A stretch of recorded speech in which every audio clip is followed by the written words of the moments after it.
Hello, and welcome to the Millennial Nutritionist Podcast. I'm Isla Garcia, master's degree of nutrition science and registered dietitian, and I'm going to make weight loss realistic, sustainable, and uncomplicated for your busy lifestyle. On this podcast, me and my team of registered dietitians will decipher the latest nutrition research, dissect fad diets, and discuss social media trends for you so you can feel confident knowing what to eat to achieve your health goals. Research suggests that most weight loss programs aren't successful, but my experience has taught me that this is not because the participants aren't committed. It's because those diets are designed by non-nutrition professionals and center around severe restrictions. We are here to provide the facts about the science of weight loss so you can have the success you want and continue living your best life. Hello, and welcome back to the Millennial Nutritionist Podcast. Today's episode is going to be a replay episode all the way from back fall.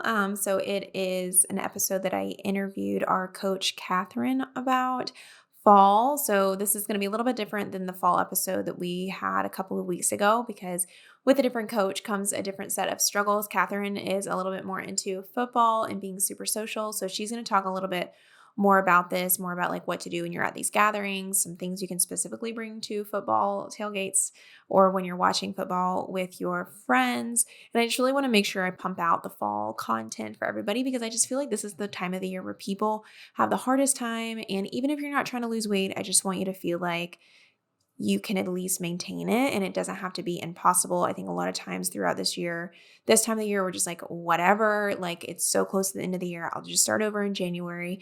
But it can really like long-term make it hard to actually see weight loss over time if we always have that mentality. So I just want to keep on giving you tons of tips on things that you can be doing right now that doesn't mean that you are totally like not having fun over the holidays or not having fun with all this fall food. Again, it's just about balance. And you're probably going to feel better overall anyway if you choose to be a little bit more picky about the calories that you eat. Again, we're not talking about full restriction. We're just maybe talking about picking between like 4 pumpkin beers and a whole thing of like pumpkin pie or something like that. Also, I just want to remind you of the Millennial Living Challenge we have going on is our walking challenge. So again, with the days being shorter, I just keep hearing over and over again how much harder it is for our clients. So we're just going to have a challenge to keep you inspired over there. We did just post today an essential item guide for walking 10,000 steps. We put some of our favorite products, including like AirPods and some shoes that we like, just because having these things can really help. And we've included the link. So make sure you go sign up for Millennial Living. You get a 2-week free trial and you can access that guide now. But I hope you enjoyed the episode. Welcome back to the Millennial Nutritionist Podcast. It is Isla Garcia, your host and CEO of the Millennial Nutritionist. And today I am excited to welcome back Coach Catherine. So thank you so much for joining us today. Thanks for having me. I'm excited to be here. Yeah, so today we're going to cover a new theme for our Millennial Living for October, and we're going to talk all about fall foods. I feel like now that I've kind of gone through like a couple of rounds of like going through fall with clients, I know what to talk about. And so I'm excited to kind of dive in on what I think, or we both think that holds people up with trying to navigate fall foods and drinks and all the things. But give us some updates on your life. Any plans coming up or anything new? Well, I love the fall, so it's my favorite season. So I'm excited for that. My husband and I are going on a trip in November to Thailand. So super excited for that. That'll be such a fun adventure. So I've never been. So I'm excited for that. That'll be our like biggest international trip. So we're super, super excited. That is so cool. And you just went somewhere else this year, Portugal. We went to Spain and Portugal. Yeah. Yeah. Awesome. I'm so jealous. Jammed in all our canceled previous travel into one year. Oh, you were supposed to go on this before? Yeah, we were supposed to go to Thailand before. So now we're going now, which is super exciting. Oh, fun. Okay. And you were going to say something else. Oh, just lots of planning. And I'm so excited for the food. So I'm sure I'll have lots to report when I come back. Yeah, dang. That's like one place we always wanted to go to. I think we are trying to go on a river cruise. Ooh, cool. Yeah.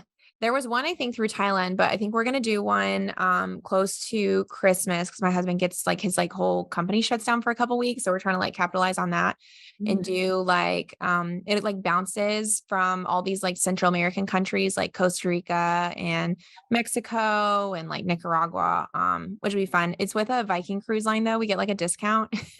We That's keep awesome. laughing because we think it's like I think it's marketed mostly for like really old people. Uh, I will say I think my grandfather has gone on one. But it'll be great. It's a great way to see things. I know we're like, well, we get the discount because we've just had so many like weddings and stuff this year and like having to fly back home. Like flights are just so expensive right now. So we're like, we'll just like do this thing that we get a discount for and just kind of experience it. I think I'd rather hang out with like old people than kids anyway.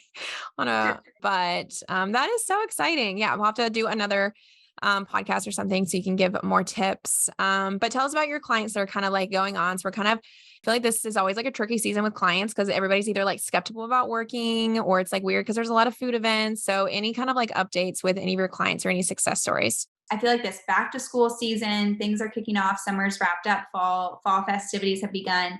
I feel like that's a huge area that is always really hard for a lot of clients to sort of do that transition, right? They like finally got in their summer groove and then everything gets changed again. So Mhm. I've been working through that with a lot of clients of figuring out like, okay, I know this worked for your summer schedule, but now we have a new schedule. So now kid drop off is this time, and now we don't have as much time to make these meals, or you're just busy with different things. And so I've been working with a lot of clients on figuring out like, okay, let's not let everything unravel, but how can we figure out a new plan? And I've had like multiple clients be like, oh gosh, whenever this transition happens, I normally just give up and like eating just goes on the back burner and I just don't have capacity. And now that we're working together, I actually know what to do and I can actually like help troubleshoot and we can make a new game plan as far as the new schedule and how to figure that out. So that's always good when that we can help people figure out that new flow, even when life feels crazy. Yeah. And yeah, I didn't even think about that because I don't have that many moms. I mean, you and Hannah really take like all the moms. And I didn't even like think about that was like a problem. But yeah, that makes sense. Cause again, it's like another changing schedule. What it probably cuts into like breakfast time or like probably Yeah. just takes out the whole day. Yeah, it totally changes everything. So it's like your exercise routine, your meal prep time, it's all different now. So figuring out what will now work with the new schedule. Or I have a lot of clients whose kids are going to school for the first time, like they're going to Mm. preschool or they're going to half day kindergarten. And so it changes things a lot. Oh, wow. Awesome. Well, cool. Yeah. I didn't even like think about that. That's awesome. All my clients are just kind of like struggling with like the like anticipation of like pumpkin spice lattes and stuff like that. So I remember one client I had last year, she was like so nervous about like pumpkin spice lattes coming out. And so I was kind of like thinking about her doing this. And so one question that she kind of asked me, she's like, okay, with pumpkin spice, like I've done well with you so far. Like she had already lost 10 pounds, but it was like the pumpkin spice latte is coming out. She's like, so what do I do now? Like, I'm so afraid that I'm going to like totally derail, which I thought was such a cute question because you're not going to derail by having one pumpkin spice latte. Yeah. But like started off like how, like, can people eat like fun fall foods and still lose weight? Quick answer, yes, absolutely, 100%. And Uh, how? Nothing needs to be totally eliminated. I think the Mhm. biggest thing is being aware of like, how is this fitting in the big picture? Like, if you have a pumpkin spice latte every day, Mhm. and you're not considering the other food or drink choices you're making the rest of the day, that's probably not going to set you up for success.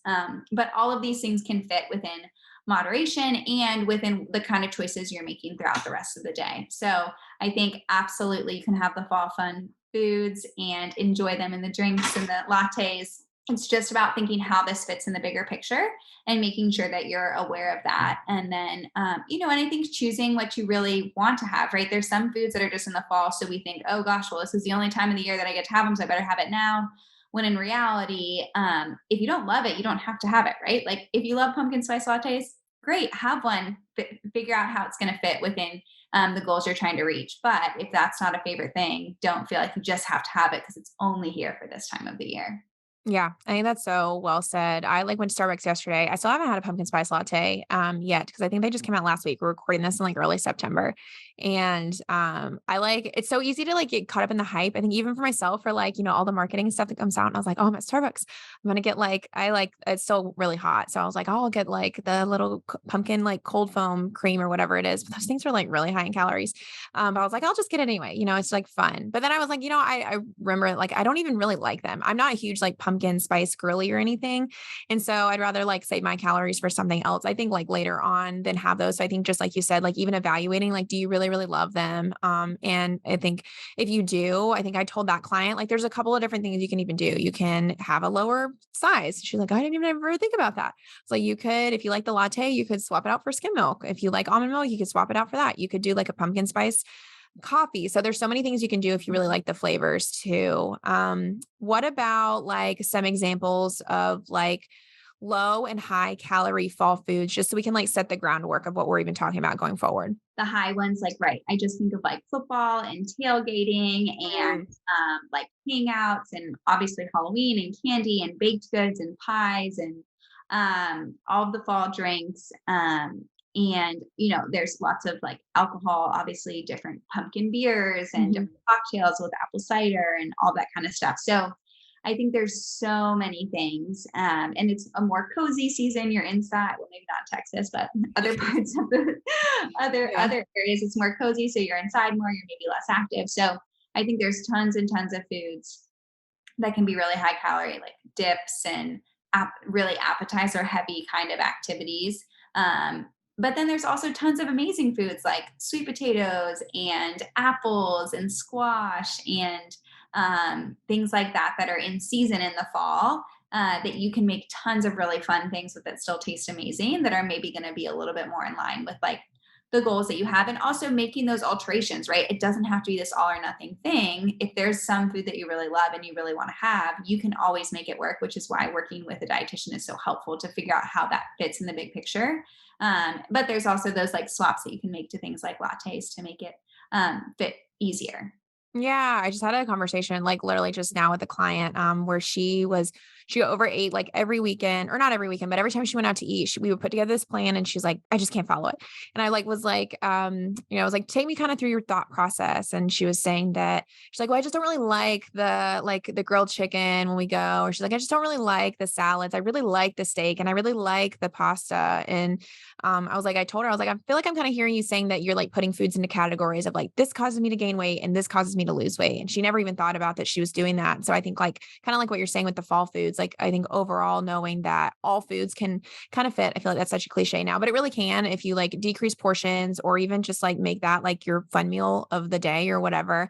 While if you, as long as you like balance it with these other lower calorie fall foods that are really fun, that I feel like just aren't really marketed a lot. I mean, like Starbucks isn't going to market that it's also season for like squashes. Like I think, like thinking through like what are some other fun foods that you can add in that also make it feel like you're celebrating the fall. Cause I know we have a lot of people who I feel like make fall like their whole personality. And so maybe making the fall vegetables their personality instead of like all those like higher calorie foods all the time. I think a lot of people get like kind of caught up in their head as far as like eating like super carby foods. I think especially like in the fall too, with we have like tons of breads. I mean, the sugar and lattes and stuff like that when it comes to higher calorie fall foods. Can you touch on like how making sure we're not gonna like cut out like these carbs can really help with weight loss still? Yeah, absolutely. Actually, just a client that I had today, she was talking about how she's like, I'm really, trying to really implement all these things. I've been having a salad and tuna for lunch, but then I'm starving by 2 o'clock, right? And I'm like, okay, well, let's look at the meal. What are we missing, right? And so I think it's really easy to not be full when if we're not choosing carbs. And of course, we want to be mindful of the portion. If we can choose higher fiber carbs, that's always going to help delay the digestion, which keeps us full longer, which is great. But I think carbs can be this, again, back to that all or nothing thing, right? Like, oh, I can't have any, right? They're bad. They're bad. I can't eat them. And then when we have access to them, like there is the pumpkin bread or there is the latte or there are the chips and queso, then we go overboard, right? And then we get back in that cycle of that all or nothing. And then again, we just repeat, go round and round, and it's not helping us reach our goals. So carbs are not bad. They don't have to be completely cut out. It's just important to be mindful of the portion. And then again, like back to those foods, like the sweet potatoes and the squash and the apples and the, all of those like the quinoa bowls and the hearty like fall things that are so good for you. Those are great carb options and can really help balance a meal out and fill you up in a way that restricting them completely is not going to do.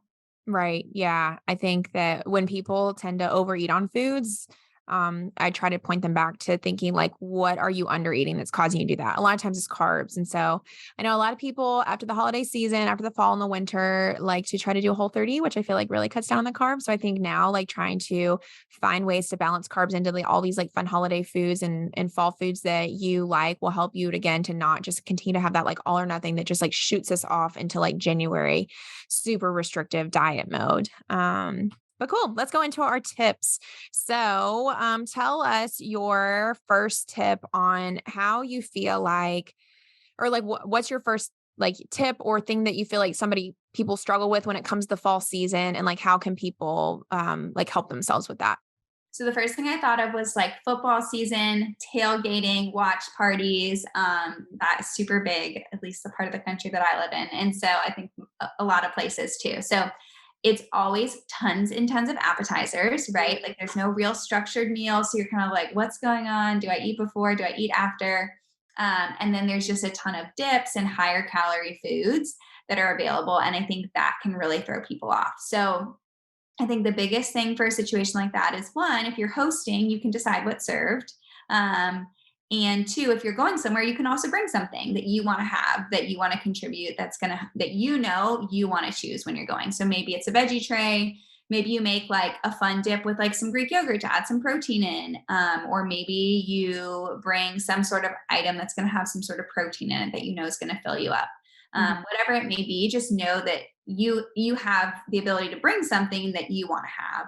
You don't have to bring some like fancy, really high calorie item to get together like that. So bringing something that you know you're going to eat will be really helpful. If you can make it a protein or a veggie or fruit, that's awesome. And then evaluate what's there. I think it's easy to just kind of like graze, and then we don't really know how much we've eaten. And then all of a sudden by the end, we're so stuffed. And so really evaluate what's there, take a look at the options. And then if there's a plate, like grab a paper plate or grab a napkin, and just so you can put all the food on your plate and see what you're actually having. It's really easy to just have no clue. And then all of a sudden you're like, don't realize how you way overeaten, and then you're not feeling too good. So plating your food can really help. It helps you slow down too. And if there's a room with all the food in it, you can always step out a bit. You can always go to the other room or engage in something else. And remembering like you didn't come here just to eat, you came here to be with friends and to have this experience or family and to watch a game and be together. So that's the main goal, not like eating all of these different foods. So I think that's super helpful. And if it's at a weird time, like you can always make sure to have a good balanced meal before you go, and then maybe you can have a few bites of something that you really enjoy, but not feel like you have to eat a whole meal out of it. Yeah, I like totally forgot that fall is also football. I'm glad that I have you on so that it's a different perspective. And yeah, I mean, I don't think I guess I haven't gone through a fall Texas yet, but when we were looking for apartments, they're all like, you can watch the game in here. You can watch the game in here. I was like, what is this game people are talking about? People are like any game. And so but I haven't seen they're like doing like a watch party soon. Our apartment is, and yeah, there are a ton of food. And I really I was hoping that you added in, or I was going to add it in, where we just can also like tend to overhype ourselves on the food for a lot of these events. And I like sometimes tell my clients straight up, like not every event really needs to be like an all out eating event. Like if it's your dinner, then yeah, you eat your dinner, but you don't have to feel the pressure of like needing it to be this event. Cause I think it goes back to like just evaluating the foods you really like to eat. If you really love to eat all these appetizers that are at these events, then great. But if you really would love to have a pumpkin spice latte instead, maybe not, go for some veggies and save your calories for that in the morning instead. I think my big thing, I'll just go ahead and say it, is Starbucks drinks, because I've been saying it over and over again, just because I feel like I get so many clients who talk about it. I think I see a lot of clients that, again, like the one that I just talked about, tend to feel like it's like one of these like bad foods that is like on the gain weight list, instead of seeing things more of like a sum of like how it can really help you. So thinking through that, like lattes are still really helpful. Like if you struggle getting a protein in the morning, like a latte can be pretty good. And there's a lot of adjustments we can make if you do like having it often, like doing less pumps of syrup, I think, or substituting out with some sugar-free vanilla syrup on their menu, or evaluating if you can do a smaller size, or you can substitute out some milk. And I think also when it comes to Starbucks drinks is trying to even just like look at the menu to see how many calories there are, because I always get super surprised by like how high some of the calories are. And I don't even think we don't tend to feel full on drinks like we do food. And so I think some people don't realize how many calories can be in their morning coffee drink. So trying to think through how it can like serve a purpose for you if it can, like if you need the protein, maybe go for the latte. But also just like be aware of what you're eating overall, I think are like my biggest things with that. Do you feel like you ever have clients struggle with the drinks, or is it mostly the football games? Oh yeah, definitely the drinks. Those are huge for sure. Like, how can I make this work? How Yes. can I still have this? So we talk a lot about the substitutions. And then, maybe if you normally just drink black coffee and have this full meal, maybe we need to make a little bit of adjustment to your breakfast. Because if you do choose something like regular milk, you are going to get some protein in there, which is great. Probably around at least 10 grams of protein. So that's another good source there. And then figuring out, like, do we need to make any other adjustments to what else you're having so that this can still fit? What is another struggle that you see for the fall for your clients? I think baking is a huge one. So, like, everything pumpkin, cinnamon, apple, all of the things. So, the pies, the breads, the muffins, the cookies, like, it's nonstop. Right. And so, and I think a lot of times, like, baking is a really fun activity and it can be therapeutic for people and people love to do it, or maybe they have family traditions. And so, you don't need to get rid of that. I think kind of two routes you can go. One is if you make something, right, then share it with people, right? Bring it to work, give it to your neighbors, bring it to family, and sort of share the goodness of the fall versus just having, like, two whole loaves of pumpkin bread, chocolate chip pumpkin bread sitting in your apartment for just one person, right? And then all of a sudden you're finding yourself each night you're eating, two, three slices of it. So I think sharing it can be great. You can also freeze part of it. So if it's like a really delicious batch and you don't want to depart with it, then you can always freeze some of it. And then also there's tons of recipes out there of lower calorie options that Mhm. still have all the yummy pumpkin flavor and the apple spice and the cinnamon. So there's great recipes out there of some different options. And you can add it in different things too, right? Like, you can bake apples with cinnamon. You can put that in your oatmeal, or you could put a scoop of pumpkin puree in your oatmeal, or you could make maybe a bread or a pancake or something like that that's going to have some protein in it so that you can incorporate that in while you're still getting some of those fun fall flavors, but also helping, work towards reaching your goal. So I think those are some of my tips for baking. Yeah, I think it's awesome that like we're still celebrating like produce, right? When it comes down to it, like pumpkin and apple and stuff like that. But it's just like trying to find ways to make it lower calories instead of it like just not like really serving any goals that you're making. I think that another thing I was thinking of along the lines of like baking is trying to also like not again like put it in the category of like this is a weight gain food or gain weight food, because I feel like when people do that, it's like a switch in their head goes off where you're like, well, I already messed up. So I'm like going to keep eating and I'll eat the whole loaf. So I think one thing I also try to encourage my clients to do is like recognize that it's like kind of the carbs portion of the meal, right? Like if you want to work in banana bread for breakfast or pumpkin bread or whatever for breakfast, then that's great. Know that it still can be part of a balanced meal. So it's not this like off limits food. It's a food that can still help you to lose weight and it has a function. There's carbs there. There's, some vegetables that you're getting in. There's calories overall that's going to help you to power through your day as opposed to not being anything. And so I think when we find a little bit more peace with like how really all foods can fit in and how all of it really serves a purpose, even if it's like pumpkin bread or something like that, then that can help you to not feel like you're going to overeat on it because you already like, essentially messed up. I think that my next one is like high calorie pumpkin beer. So you kind of already touched on it. And I think kind of the same thing goes along with the Starbucks drinks in general. But I think when it comes to these things, again, be aware because I had a client not realize that a lot of like the darker craft beers are really high in calories. I mean, they can be like 300, 400 calories as opposed to like a light beer. And so I think first of all, like trying to check, although I find it is hard to check for calories of beers, but maybe like finding something that's like comparable to a craft beer or like maybe like a more generic beer that has like a darker like flavor or sweeter flavor, like seeing if you can find the comparable calories because sometimes you can't with the craft ones. But again, I think it goes back to finding ways to like balance in your meal, asking yourself if you really, really like it. And even maybe just like savoring it. I had a client one time who she doesn't really love the Starbucks or the other sweetbreads. Her whole thing is the pumpkin beer stuff. And so she said by actually decreasing the amount that she drinks, like knowing that like within her calories, she can have like one or two. She maybe can't have four and still achieve the rest of her goals, but she can have a couple on a Saturday night. It helps her to really savor like each sip instead of just like chugging it down and not even like really recognizing what she's eating. And so it honestly made her enjoy it more because she's really having to like savor and like really think about each little sip and flavor. And so for her, it was like kind of a positive outcome, and she was able to lose weight while she had that. But I know that you might have been thinking about like beer drinks in general too. Do you have any other tips that you tell clients besides what I said?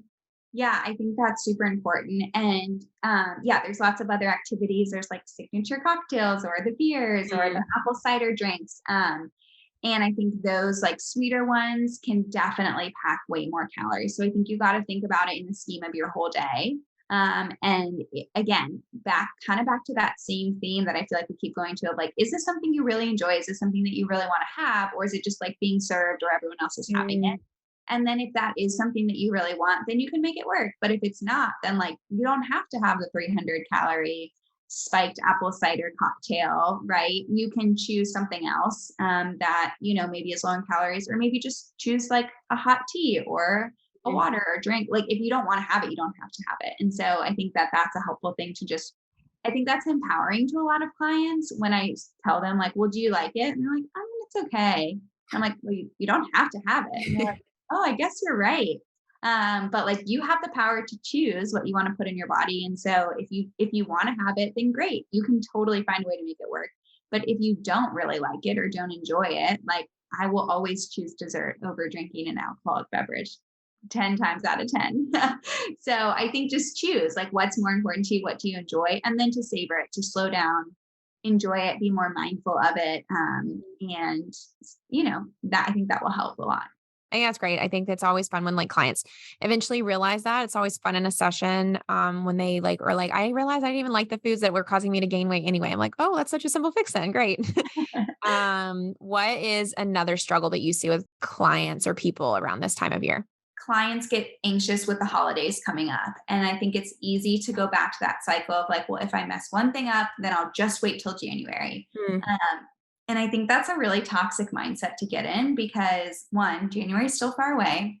And two, like you just don't have to do that. It doesn't have to be this all or nothing thing. And so I think just being mindful of, a lot of times this time of year with clients, I'm saying, like what was so hard last Thanksgiving or Christmas time of the year, right? That made this part difficult for you. Or some people, it's Halloween, the candy really throws them off. Whatever it is, like what was so hard and what kind of threw you off? And then we just work through those of figuring out what kind of issues came up, how we can prevent them in the future. A lot of times for most of my clients, it's what's available at home. So like, well, I mean, I came home when I was starving after work and there was the banana bread or the pumpkin bread sitting there.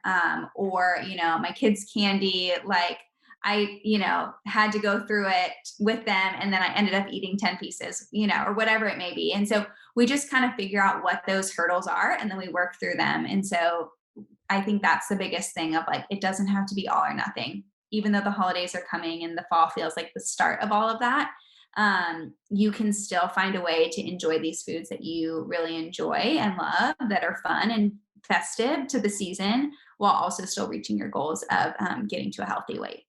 Yeah, because I think that is something that like honestly is all year long. And I think that we've talked about it before. That's like I do feel like people really hype up like this time of year of being like, I'm not gonna lose weight and I'm just gonna do what I want because like all these temptations are there. But if you think about it, it really happens like all year. Like we got through the summer, like there's tons of gatherings, like there's like also like fun summer foods, fun, high calorie Starbucks drinks still in the summertime as well, and fun beer and drinks and stuff.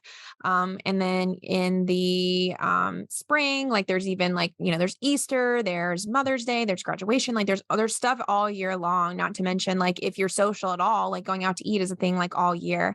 And so I think like working with somebody to start to tackle like what the overarching reason is you're overeating during the whole year, whether it's like you have an emotional tie to food or you don't know how to say no, or you don't even know what you don't like to eat, or you don't know how food works and you don't know that you can work in all of these foods all year round. And so you just like don't even try, are all things that I think, like you said, can just like help you if you just go ahead and tackle it now, which might be like what you think is the hardest part of the year for you. Absolutely. I think every client that I worked with has been like, oh, I thought this was going to be a bad time to work with you, whether it's like literally any month of the year because X, Y, or Z is going on. And then they're like, I'm so glad because now I know what to do when this comes up again. And so I think that's the reality. Like you can say on Monday or next month or in January for like about any season. And so there is another option. You don't have to keep going through that cycle. Yes, yes, exactly. I think my next one that I see are the parties and the gatherings. So that is like a special time, like I feel like I guess October is kind of starting it, but I know like more into like the holidays. And we'll definitely cover this more, but like just so you can like kind of start thinking, what I see people struggle with during like parties and gatherings is I think something you kind of already touched on is like the lack of structure around meals. Cause a lot of times it's not like a sit down dinner. It's like a little grab and go. And then also like the pressure to, I see a lot of people like the pressure to drink during these gatherings or the pressure to eat, whether you're like around family that push like wants to you to eat the food or you feel like this internal pressure. Cause sometimes I ask clients like, why does somebody say something like, no, I just like feel bad. Nobody would say anything, but I just feel bad about it. So I think with holidays or with gatherings and parties for those two like circumstances, like with kind of like food pushing and not having structure, what I tend to tell clients is first, try to make a plate, like try to actually like have an eating time and a not eating time, so that you're mindful when you're eating. So making a plate, trying to follow like my plate if you can, get some produce on your plate. If you need to bring it, then bring it, but try to get some produce on your plate. Try to get a healthy amount of carbs, and then make sure that protein is there. So we're not just doing carbs. And then maybe, like you said, like step away from the eating area or just be done. Because I find that if there's like no structure, there is like, you don't really know when it's time to end. And then as far as like the social pressure, I think going in with a plan can really help, but Mhm. also too, like trying to do the work to know that like if somebody else feel like if somebody else is pushing you to do something, like it's kind of on them if like they want to make a weird comment about like, oh, you're gonna like only eat vegetables or like, oh, you're like not want to drink anymore or stuff like that. It's on them if they feel like that. It's not like it doesn't have anything to do with you. And then typically you only have to like say something a couple of times before like people know that this is just you. You're not gonna like overeat or you're not going to eat these like higher calorie foods. I had a client one time tell me, and I think it's so funny. I probably have said it before that she like was tired. She was super social. I lived in I think Chicago or New York or something, and was just going out to eat all the time with all of her friends. And she was like, I'm just gonna start telling them that certain foods make me you like have to use the bathroom, and who's gonna argue with that? Like I love that. I tell people that all the time now because it's like, yeah, who's really gonna like be like, okay, well, you better like have to go to the bathroom after this. Yeah. So I think those are really fun, but I think those are things I see. Do you see any other problems when it comes to people like going to like these gatherings? Yeah, I think there's so much pressure, and I think a lot of that is stuff that we put on ourselves. Mhm. And so I think again, just that empowerment of like, you don't have to have that or drink that. Like you can choose what you want to have. I think the other helpful thing, this has worked with one of my clients. It's been huge for her of kind of like coming in with this plan of like having a pause moment, like a little check in. Mhm. And so she found that this was huge for like networking events and holiday parties and just different events where it was more of a grazing situation versus like a structured meal. And so she worked on plating her food and that helped her a ton. But then she also, for her, it was like she would just go to the bathroom halfway through and kind of like take a pause. And you don't have to go anywhere. You can just kind of stop or check something on your phone or step out of the room for a second, refill your water bottle, whatever it may be, right? But she just took this pause and did kind of like a check in, like, how am I feeling? Am I hungry? Am I full? Do I feel like I need something else? Do I feel like I'm kind of done? Like, where am I at? And that was so transformational for her because then she could go into the second half of it like, sometimes she was hungry and she would choose something else. And sometimes she was like, you know what, I'm full. I'm done. Like, I'm just going to drink more water or not have anything else to eat. And so I think that those kind of pauses can be really helpful because, again, right, like it takes our stomach and our brain longer to communicate, right? And we're eating quickly and we're normally in the middle of a conversation or watching something. We're not necessarily like being really intuitive on how we're feeling fullness wise. And so having some sort of pause check in was really helpful for her to sort of figure out where she was at so that she could make the best decision for her body. I love that. I need to start doing that for myself. That's a really good idea. I tell clients to do that sometimes, like with the eating out, like Mhm. trying to like have some sort of point where you either like portion out like some of your protein if you're eating a big steak and be like, this is the point where like go ahead and cut it and be like, I'm going to pause here and see how I feel. I can eat the rest if I want to, but just like taking that pause helps you to realize like, no, I'm actually kind of full. I see a lot of clients just have this huge disconnect between like how they actually feel and eating and just kind of eating because they get like social cues or because they like it's what they're supposed to do at these at parties or whatever and not actually thinking about like what they feel like. I don't know about you, but like when I have some clients who start with us and start eating like what kind of their body's supposed to be eating, more produce, like a more lower calorie amount, but like consistently, they can feel like when it doesn't feel very good anymore to overeat. And Mhm. so I think once you kind of get in the habit of that for a couple weeks, you can have such a better awareness of like, even weight loss aside, like a lot of clients are like, I just don't want to eat because I don't want to come away feeling like gross, like physically gross, not even like mentally like I overate. I feel so bad, just like Yeah. stomach hurting, kind of like greasy and slow. But it's hard. And I think taking that pause can really help you to do that. Yeah, absolutely. That's huge. So I think those were all the tips I think I had, unless you had any other tips. No, I think that's it. Well, thank you so much for joining us, Catherine. Make sure to subscribe to us on YouTube and check out all of our fall content. No, now is not the time to like totally ignore everything we say. It's a great time to work with us or even just like join Millennial Living and see the content we have on there. But take care, Catherine. Thanks, Isla. Have a good one.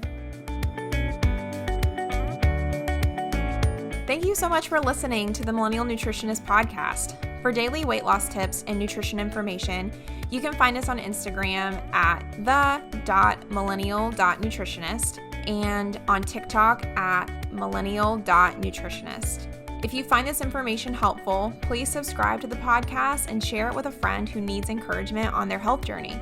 See you in the next episode.